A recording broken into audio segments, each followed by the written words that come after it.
নমস্কার, second opinion আপনাদের স্বাগত। আমরা সবাই সকালবেলায় যে কোনো উন্মুক্ত স্থানে বা পার্কে হাঁটার যে উপকারিতা আছে সেটা সম্বন্ধে মোটামুটি সবাই জানি যে সকালবেলায় আমাদেরকে হাঁটতে হয়। সকালবেলা হাঁটলে আমাদের শরীর ভালো থাকে, মন ভালো থাকে। তো এই প্রসঙ্গে খুব ইন্টারেস্টিং কথা একটা, যে জাপানে যে কোনো রোগীদের ট্রিটমেন্টের জন্য তাদেরকে কিন্তু একটা ফরেস্ট থেরাপি বলে একটা থেরাপি দেওয়া হয়।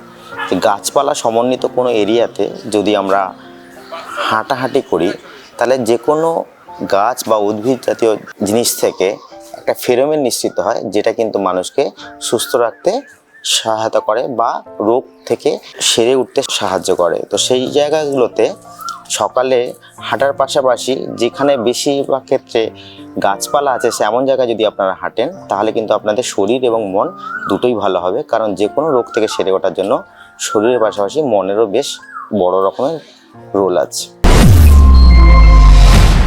Second opinion, when all doors are closed.